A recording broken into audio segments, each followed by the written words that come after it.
também se preocupa com seu coração. Ora a Deus. E faz tudo para não te ver sofrer. Tem te lembrar. Se alguma vez Jesus te abandonou, tem te lembrar. Quantas vezes Ele já te levantou, tem te lembrar. Quantas vezes Ele já te levantou, tem te lembrar. Se alguma vez Jesus te abandonou, tem te lembrar. Quantas vezes Ele já te levantou.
Graças, paz. Amém.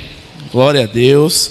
Mesmo que não haja peixe no mar, mesmo que não haja estrelas no céu, mesmo que o sol venha a escurecer, o nosso Deus é o quê?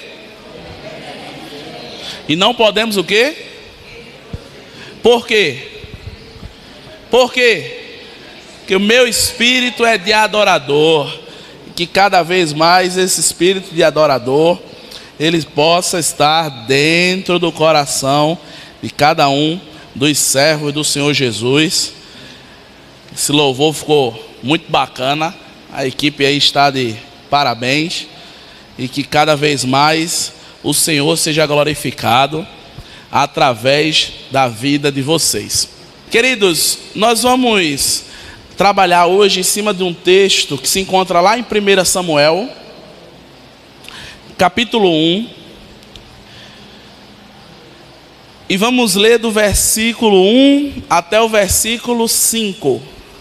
1 Samuel, capítulo 1, versículos do 1 até o versículo de número 5. 1 Samuel, capítulo 1, versículos 1 até o versículo 5. Amém? Você que está em casa aí já achou? Diga amém. Escreva aí no chat amém. Compartilhe essa live para que mais pessoas possam estar ouvindo a voz do Senhor. Antes de lermos, nós vamos fazer aqui uma breve contextualização desse momento em que vamos ler, porque a atribuição que a nós que estamos levando a palavra, a atribuição que nos é dada é de ler a palavra, contextualizar a palavra e aplicar a palavra. Se eu não fizer essas três coisas, não houve pregação, houve uma palestra, houve aqui uma oratória muito boa, mas uma pregação de fato ela não ocorreu. Então, do versículo 1 até o versículo 5 nós vamos estar lendo, e depois eu vou contextualizar, e temos algumas verdades aqui para extrair desse texto. Diz assim a palavra do Senhor: houve um homem de Ramatim-Zofim, da montanha de Efraim, cujo nome era Eucana, filho de Jeroão, filho de Eliú, filho de Tou, filho de Zufé, Efrateu. E esse tinha duas mulheres. O nome de uma era Ana e o nome de outra Penina. Penina tinha filhos, porém Ana não tinha. Subia, pois, este homem de sua cidade de ano em ano a adorar e a sacrificar ao Senhor dos Exércitos em Siló. E estavam ali os sacerdotes em Siló, e estavam ali os sacerdotes do Senhor, Ofim e Finéias, os dois filhos de Eli. E sucedeu que, no dia em que Eucana sacrificava, dava ele porções do sacrifício a Penina, sua mulher, e a todos os seus filhos, e a todas as suas filhas. Porém, a Ana dava uma parte excelente, porquanto ele amava a Ana, porém o Senhor lhe tinha fechado o ventre. Curve sua cabeça, feche seus olhos, não feche sua Bíblia.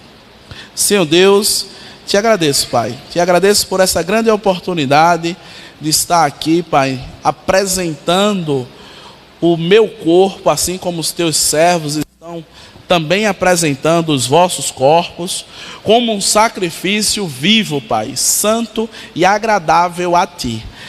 Não viemos aqui para receber, Pai, viemos aqui para entregar. Viemos para entregar as nossas vidas diante do Teu altar, Pai. E que esse sacrifício de louvor chegue até as tuas narinas como um cheiro agradável, Pai. Que o teu nome cresça e o nosso nome diminua, Pai. E que através desse culto prestado a Ti, verdades vindas de Ti sejam implantadas nos nossos corações. E saiamos daqui cada vez mais a refletir por tudo aquilo que o Senhor tem feito, por tudo aquilo que o Senhor está fazendo e por tudo aquilo que o Senhor ainda fará, Pai. Muito obrigado por tudo. Em nome de Jesus. Amém. Queridos, aqui nós temos uma passagem bem interessante, que é a vida ou o início de uma jovem mulher chamada Ana. Nós vemos aqui Ana casada com um rapaz chamado Elcana. E Ana tinha a Bíblia diz que adversária. A Bíblia diz que ela tinha uma competidora que se chamava Penina. E essa Penina dava filhos ao esposo de Ana, porém ela não conseguia dar, porque Deus tinha fechado o ventre de Ana. Ana era estéril. E aí, o decorrer da mensagem, a gente vai ver que Ana sobe ao templo, começa a orar. Samuel vê ela ali, Eli vê ela ali orando e olha para ela e acha que ela está bêbada. E aí ela diz: não, estou orando aqui. Eli manda ela ir para casa, porque ela já tinha sido agraciada pela bênção. E esse é mais ou menos o contexto da passagem que nós vamos trabalhar hoje. Porém, o ênfase que eu quero dar está no versículo 1 até o versículo de número 5. Porque eu preciso fazer algumas perguntas aos irmãos, que às vezes a gente infelizmente esquece. Quem criou a família? Quem criou a família? Deus criou a família, sim ou não? Alguém tem alguma dúvida disso? Não foi Satanás que criou a família, não? Foi não foi? Foi Deus, não foi? Beleza. Como foi criada essa família? Como foi criada essa família? Curso de teologia está aí, tá? Todo sábado os amados possam estar vindo, porque a família, ela foi formada no Jardim do Éden, onde Deus formou Adão. Adão pegou lá, começou a dar nome aos bichinhos, começou a dar nome às plantinhas, e depois que ele tinha trabalhado bem muito, aí Deus botou Eva só para relaxar com ele, né? Era para ter botado Eva antes, a trabalhar um pouquinho também. A Eva chegou só depois, né? Eva chegou depois, porque algumas mulheres dizem, né, que antes da obra-prima vem o rascunho, né? Então o rascunho foi o homem. E ao olhar para o diácono Marcos, eu vejo que foi um rascunho mesmo. Foi um rascunho. Pense daquele rascunho assim, ó. E depois foi criada a obra-prima. Então Deus, se a gente analisar a forma dele criar a família, ele cria com muito amor e com muito carinho. Porque Deus, ele não pega Adão e diz assim: vem cá que eu vou arrancar uma costela tua aqui, no cru. É assim? Não. Deus dá uma anestesia geral em Adão. Adão dorme aí, quando tu é acordado, tem uma bronca do tamanho do trem aqui do teu lado. Tu está muito tranquilo aí no jardim, está muito de boa. Vai dormir, quando tu acordar, vai ter uma bênção do teu lado, né, Guina? Então, Deus faz Adão dormir, e aí retira Adão da costela. Ele tira da costela por quê? Porque se fosse do pé, seria abaixo, né? Se fosse da cabeça, era superior, não é isso? Conversa fiada, meu irmão, não tem nada a ver isso não. Ele tira da costela porque a costela tem material genético suficiente para criar outro ser humano. Os homens não conseguem criar porque falta alguma coisa, falta Deus na história. Então, Deus, ele cria a família com muito amor, com muito carinho, com muita dedicação. Ele para, certo? E como a família foi destruída? Nós vimos que Deus criou a família, ele criou com muito amor e com muito carinho, e a família foi destruída como? Por conta de quê? Por conta do pecado. Então, essas verdades, essas respostas, a gente deve lembrar, porque mesmo a nossa família cheia de defeitos, cheia de problemas, cheia de dificuldades, ela foi dada por Deus a cada um de nós. Foi Deus quem criou essa família para vocês. E o que devemos combater ferrenhamente não é os nossos irmãos, não é o nosso pai, a nossa mãe, o nosso esposo. O que devemos combater a todo momento é o pecado que está dentro da família. É o pecado que habita dentro dos nossos lares. E é esse pecado que faz com que nós venhamos a nos afastar do amor de Deus. Então, nessa tarde, nós vamos receber algumas informações que, se absorvidas e aplicadas, nós poderemos estar edificando o nosso lar na rocha, edificando a família na palavra do Senhor, na palavra de Deus. Amém? Então vamos lá. No versículo 1, nós vemos aqui a genealogia de Eucana.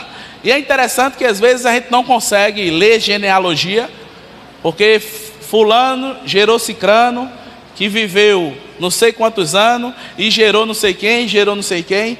Mas às vezes essas genealogias, elas nos dão algumas informações. Por exemplo, a família de Eucana era uma família de crentes. A família de Eucana era uma família que descendia da tribo de Levi. Eles tinham sido separados para as funções religiosas. Porque talvez algumas coisas que possamos ler aqui, algumas famílias possam dizer, não, mas isso é só em família de não crente. Não, a palavra aqui é para crente. A palavra aqui é para as famílias dos crentes. Então, a primeira coisa que nós precisamos entender é que a palavra de Deus, ela não é só escrita para o mundo. Ela é primeiro escrita para nós.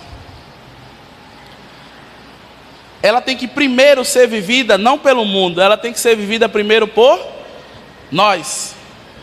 É como estávamos ontem trabalhando aqui o texto de Romanos, capítulo 12, versículo 2, que diz, não vos conformeis com este século, mas transformai-vos com a renovação da mente de Andresa, de Tiago, de Marcos. É assim o texto? Não. É a renovação da minha mente, para que eu perceba qual é a boa e perfeita e agradável vontade de Deus. Então a renovação que deve acontecer dentro da minha família começa em quem? Começa em quem? Em mim. Começa em mim. Quando eu entender que as dificuldades da minha casa não são por conta só do meu marido, e são também por conta de mim, o meu relacionamento ele vai ficar melhor. Quando eu entender que as broncas da minha casa não são apenas por causa do meu pai e da minha mãe, são também por conta de mim, a minha família ela vai continuar melhor. Quando eu entender que o problema não são meus filhos, e sim eu, que às vezes sou muito chato, sou muito complicado, conviver comigo às vezes é muito difícil. Quando eu entender isso, aí as coisas na nossa família elas vão melhorar. Mas enquanto não entendermos que a palavra é para os crentes, e a gente aplicar as palavras para quem está lá fora, nós vamos continuar na mesma maneira de viver por longos e longos anos. Então, versículo 1, eu vejo que o Eucana, ele é um crente, ele é um levita, ele é aquele que não falta um culto de domingo, ele é aquele que dá o dízimo ferrenhamente. Quando ele vai botar o violão para aqui, chega, treme. É aquele cara do pé roxo. Pois é. Mas no versículo 2 tem uma coisa bem interessante, que diz o seguinte: e este, Eucana, tinha 2 mulheres. O nome de uma era Ana e o nome de outra era Penina. Penina tinha filhos, porém Ana não tinha. A primeira coisa que vemos aqui é que essa família é uma família de crentes. A segunda coisa que vemos aqui é o que infelizmente a gente vê muito na casa de cada um de nós cristãos. São as resoluções de problemas com jeitinhos. Aquele velho jeitinho brasileiro. Sabe por quê? Deus, Ele nunca disse que o homem deveria ter mais de uma mulher. Mas o homem deu um jeitinho para ter mais de uma. Teve um jovem que perguntou uma vez a mim se quando foi que Deus proibiu a poligamia? Porque a gente vê no Antigo Testamento, né, Salomão com 1000 mulheres, né, e tal. Aí eu disse, ele não proibiu não. Como assim? Eu disse, ele nunca permitiu. Nunca foi proibido. Por que nunca foi permitido? Porque se fosse permitido, Deus tinha criado Adão, Eva e... como é o nome da outra? Que tem aí uma... Cadê Betinha? Ah, rapaz, Betinha que sabe o nome. Como? Lilith. Lilith. Quem quiser saber quem é Lilith, vá para perguntar no Google. Tem lá, entre lá no Google, www.quemelilith.com. Então, se fosse para ter 2 mulheres, era Adão, Eva e Lilith. Se fosse para ter 2 homens, era Adão, Ivo e Eva. Não era assim? Só que não foi dessa forma. Deus criou Adão e Eva, pronto, e acabou-se. Não foi para o homem dar jeitinho e arrumar outra mulher. Aqui nós vemos que este tinha 2 mulheres. O nome de uma era Ana. Ana era estéril. E aí, por ser estéril, Eucana olha assim e diz, mas Jesus, como é que eu vou proliferar o meu nome, a minha descendência? Eu vou pegar aqui um jeitinho e vou resolver essa situação. Trazendo para os dias de hoje, será que tem alguma diferença? No seio da nossa igreja estamos cheios de jeitinhos. Muitos jeitinhos. É um ajeitado daqui, é um ajeitado acolá. Às vezes tem um problema dentro de casa com o filho, a mãe dá um jeitinho para que o pai não saiba. Porque quando o pai chegar, se souber, vai dar uma pisa no menino. Aí lá na frente, por conta dessa pisa que o pai não deu, o menino se torna um traficante, sei lá, uma pessoa da prostituição, o que seja, porque não chegou aquela correção naquela hora. Então, por alguns jeitinhos que são dados, as famílias elas têm totalmente perdido a sua essência. A Bíblia diz lá em Mateus capítulo 5, versículo 37, que o cristão, da boca dele tem que sair sim para sim e não para não. Porque o que passar disso vem de quem? Vem de quem? Vem do maligno. Mas às vezes a gente dá jeitinho em muitas coisas. Às vezes a gente dá desculpa para muitas coisas. Às vezes a gente consegue, não, eu vou dar um jeitinho aqui, para lá na frente eu conseguir aquela coisa. Vai dar errado, meu irmão. Vai dar errado. A sua família, dentro do seu lar, você tem que ser sim, quando for sim. Quando seu filho perguntar alguma coisa, for para dizer sim, diga sim. For para dizer não, diga não. Seu esposo quiser alguma coisa, quiser comprar alguma coisa, e você está vendo que está fora do orçamento, diga a ele não. E explique o porquê não. A sua esposa quiser comprar alguma coisa que estiver fora do orçamento, diga não. Está dando para os irmãos entender? Ou eu preciso ser mais claro? Porque se precisar ser mais claro, eu consigo. Viu? Eu desço e eu fico bem clarinho. Viu? Mais claro do que a neve. A primeira coisa que nós vemos é que precisamos entender que a palavra é para nós crentes. A segunda coisa que vemos aqui é que a minha vida ela não pode ser de jeitinhos. Ela não pode ser uma vida dupla. Não, agora porque eu estou aqui perto de Tiago, eu digo sim. Não, agora eu estou perto de Natália, eu digo não. Não, meu irmão, você tem que ser sim para sim, não para não, aonde você chegar.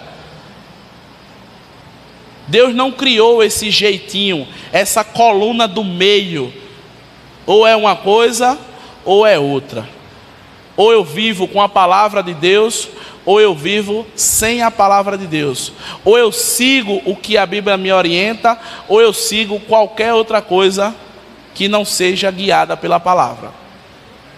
Dando continuidade, o versículo 3 diz o seguinte: subia, pois, este homem da sua cidade de ano em ano a adorar e a sacrificar o Senhor dos Exércitos em Siló. E estava ali os sacerdotes em Siló, e estavam ali os sacerdotes do Senhor, Ofim e Finéias, os dois filhos de Eli. Primeiro, a palavra é para quem? A palavra é para quem? Para cada um de nós. Tem ninguém aqui não, é? A palavra é para quem? Para mim. Presta atenção. Segundo, eu não posso estar resolvendo os meus problemas com jeitinhos. Terceiro, eu preciso buscar o Senhor na família. Eu preciso usar como Elcana fez aqui. De ano em ano ele buscava ao Senhor. A busca pelo Senhor na família, ela tem que ser constante. E primeiramente pelo líder. E aí você que é líder de família, olhe para mim. Você que é líder de família, olhe para mim. A sua esposa tem visto você ler a palavra? A sua esposa tem visto você orar? A sua esposa tem visto você dar bom testemunho de crente? Porque a busca pelo Senhor, ela tem que ser diária. E a começar pelo líder da casa. Às vezes a gente não gosta de encher a boca, né?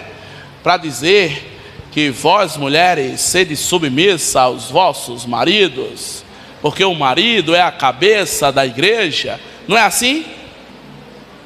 Seja cabeça também em outras situações.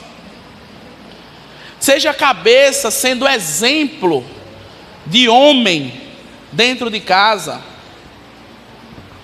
Seja exemplo ao convidar a sua esposa para orar junto com ela, a convidar ela para ler a palavra junto, para ter os filhos próximos uns dos outros.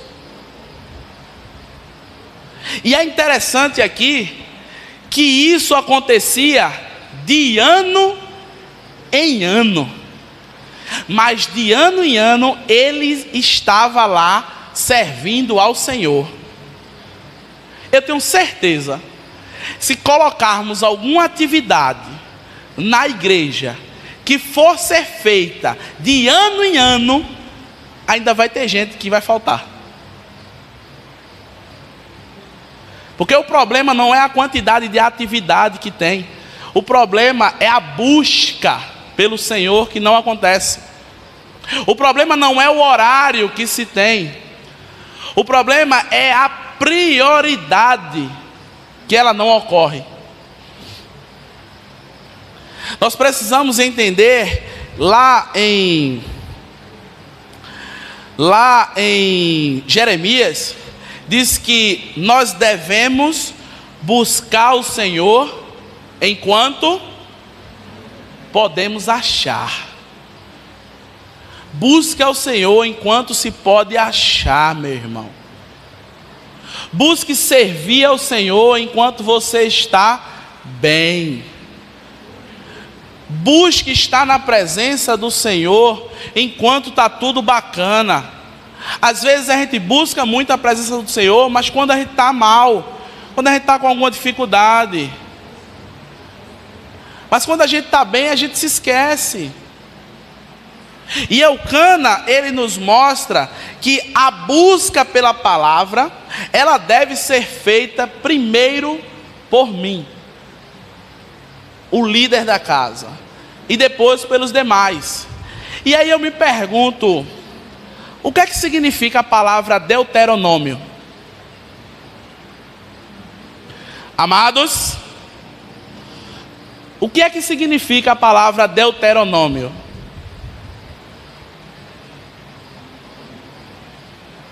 Ninguém sabe? Quem estava aqui no culto de domingo passado? Levanta a mão.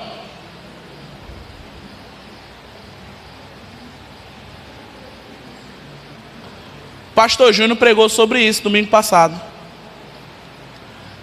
Deuteronômio, capítulo 6, do versículo 1 até o versículo 5.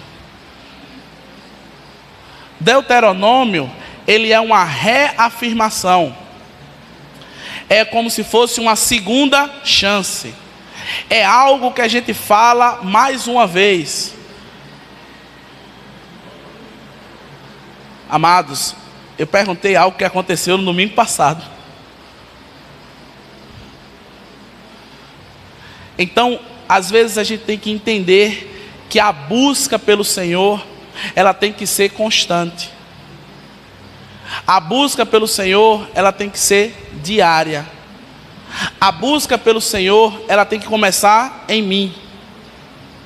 Para que as pessoas vejam a busca em mim e queiram viver essa situação. Ontem eu disse uma coisa bem interessante, que tem um evangelista bem conhecido aí que diz assim: não adianta ir à igreja, rezar e fazer tudo errado. É um evangelista. O nome dele é Evangelista Fernando Mendes. Alguém conhece?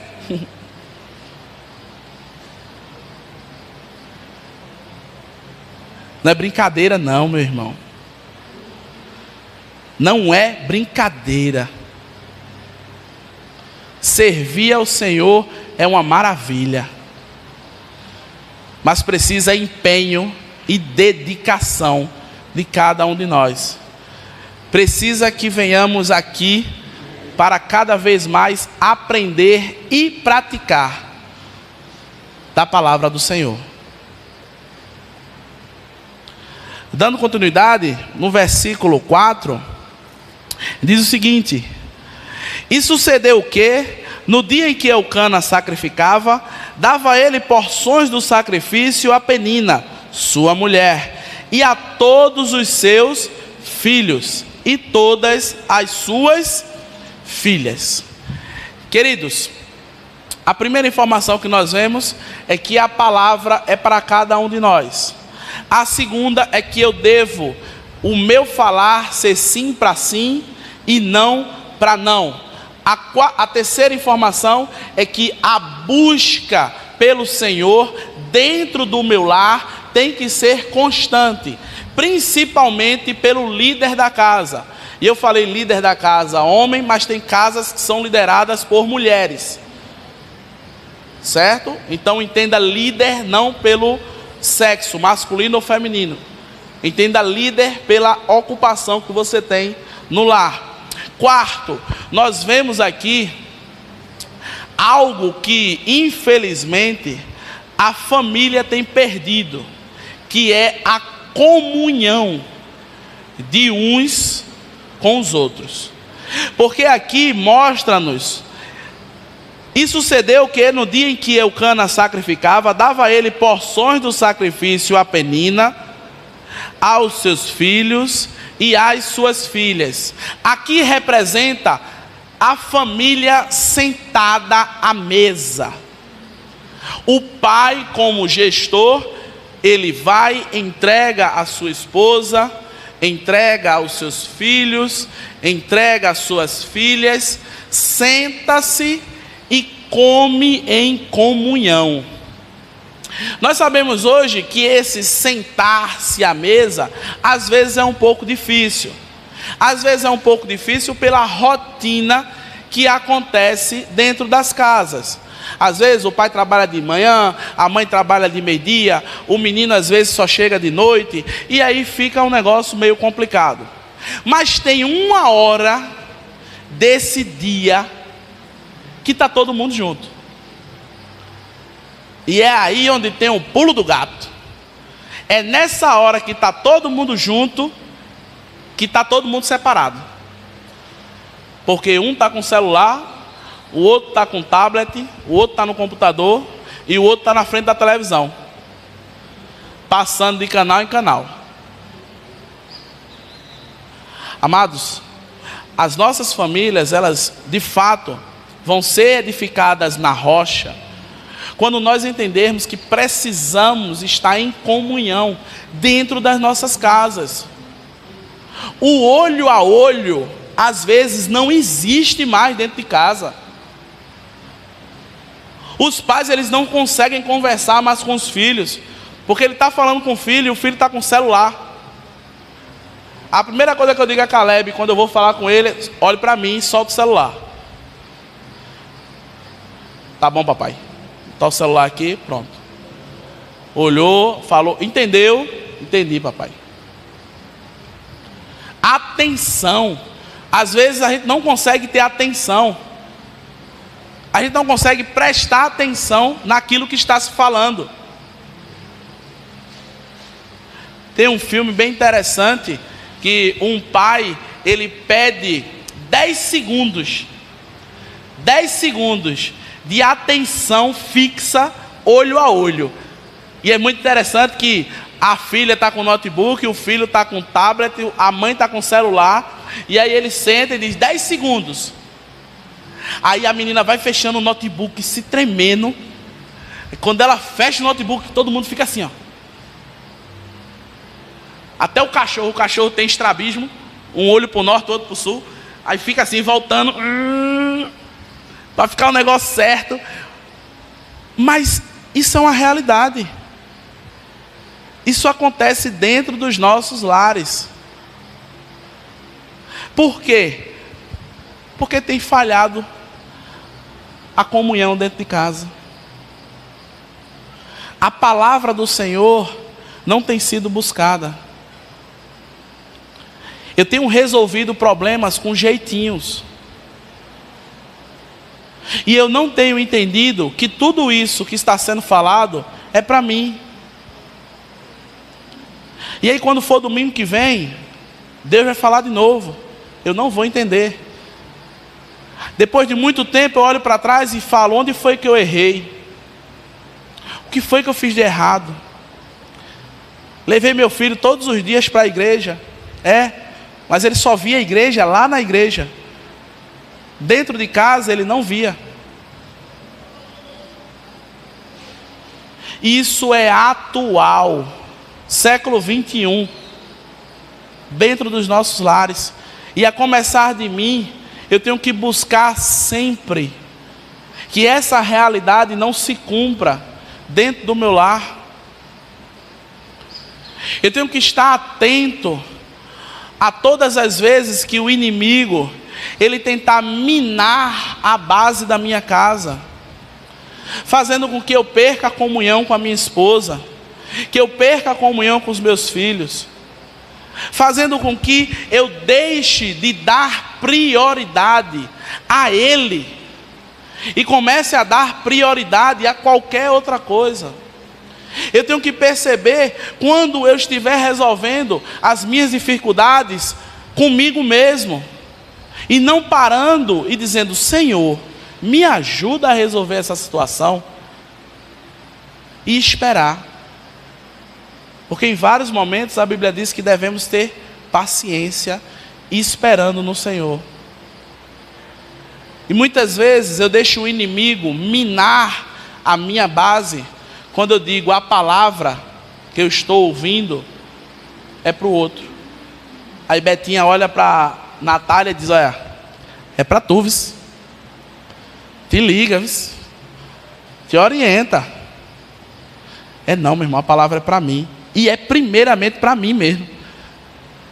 Porque quando o pastor Júnior disse que não vinha pregar hoje, porque Vitor está adoentado, eu perguntei: Senhor, o que é que eu vou levar? Senhor, o que é que o Senhor quer falar para mim? E aí ele me levou até esse texto. E eu acho muito interessante que Deus, ele não manda recado, ele marca encontros. Porque eu não estaria pregando hoje. Deus marcou um encontro comigo para ouvir essa palavra. E Deus marcou um encontro com você.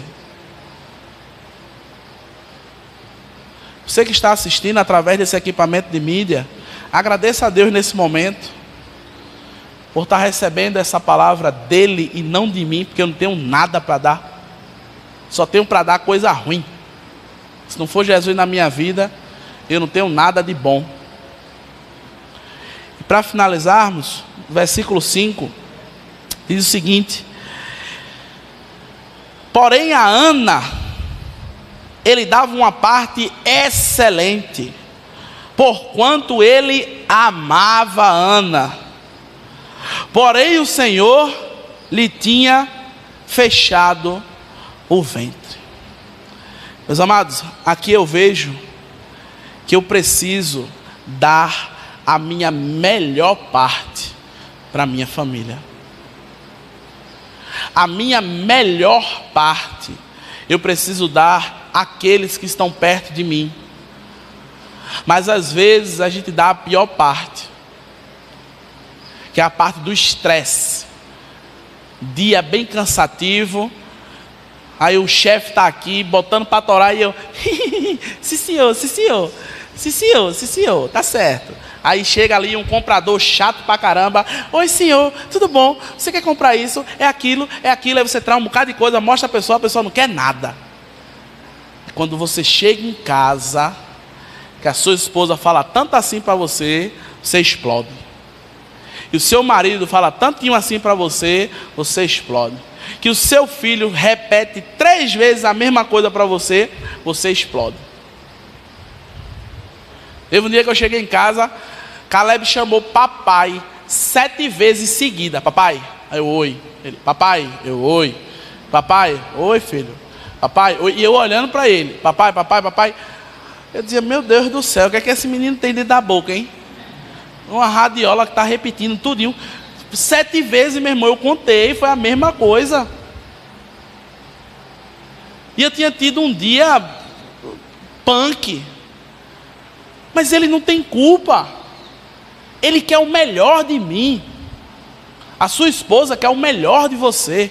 O seu esposo quer o melhor de você. O seu pai quer o melhor de você. A sua mãe quer o melhor de você. O seu filho quer o melhor de você. A Bíblia diz lá em... esqueci. É falha nossa. é a cabeça. Que aquele que nega aos seus perdeu a fé e é pior do que um descrente. Eu creio que é 1 Timóteo. Os amados aí, bota no Google e vê. Aquele que nega os seus, principalmente os de casa, negou a fé, é pior do que um descrente. Dê o seu melhor para a sua família, dê o melhor para o seu lar. Porém, existe uma coisa que é primeiro nisso tudo: dê o seu melhor a Deus. Dê o seu melhor a Jesus Cristo. Dê a melhor parte do seu tempo. Dê a melhor parte do seu humor. Reserve as suas finanças para a sua família. Invista na sua família. Amados, se tentarmos resolver os nossos problemas dos nossos lares com Jesus, se estivermos buscando a palavra de Deus a todo momento, pedindo ao Espírito Santo que ajude na comunhão do nosso lar e nos doando 100% a nossa casa, o nosso lar, ele vai estar sendo firmado sobre a rocha, onde nos dias ruins, a chuva, o vento e as inundações, elas chegarão, mas elas não destruirão o seu lar.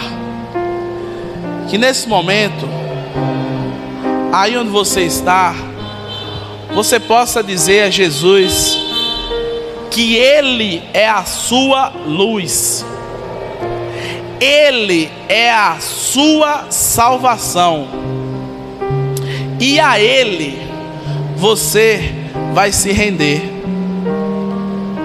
Se ao lado dele estivermos, segurando em suas mãos, de nada nós podemos temer. Muito obrigado, Pai. Muito obrigado por esta grande oportunidade que o Senhor concedeu a cada um dos teus servos que se faz presente hoje aqui, Pai, e que também acompanha esse culto, Pai, através desse equipamento de mídia. Que o teu nome continue sendo glorificado, Pai, porque para sempre o Senhor reinará, Pai. Aleluia. Muito obrigado por todos os livramentos que o Senhor concedeu a cada um dos teus servos, aqueles que vimos e aquele também que não vimos, Pai. Continua abençoando cada lar aqui representado e também aqueles que nos assistem, assim também como os que ainda irão assistir, Pai. Nos leva para casa em paz, da mesma forma que o Senhor nos trouxe. Nos dá uma semana abençoada, Pai. Em nome de Jesus, amém. Lembrando que lá atrás nossa cantina está ativa. Nós temos açaí hoje, um açaí delicioso, uma cocadinha aqui, ó, primeira de luxo, e também alguns salgados diversos. Que os amados possam estar se direcionando lá para trás, para nós estarmos continuando a nossa comunhão. Amém? Deus abençoe a todos. Faça uma oração silenciosa e depois está despedido para os seus lares.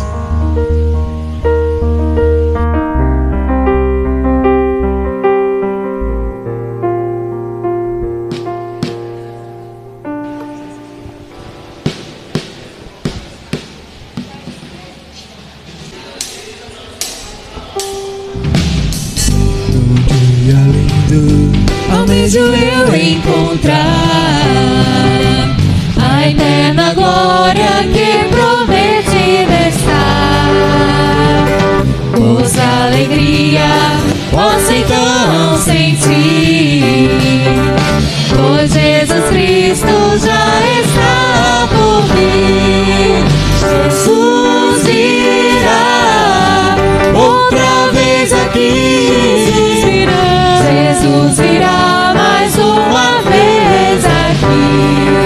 Por isso todos juntos em um só louvor cantemos todos, Ele é o nosso Senhor. Ele veio ao mundo pra ser mártir da paz. Ele foi tentado e não pecou jamais. A sua vida foi exemplo de amor. Por isso eu canto, Ele é o nosso Senhor. Jesus virá outra vez aqui. Jesus virá mais uma vez aqui. Por isso todos juntos em um só louvor cantemos todos, Ele é o nosso Senhor. Jesus virá outra vez aqui.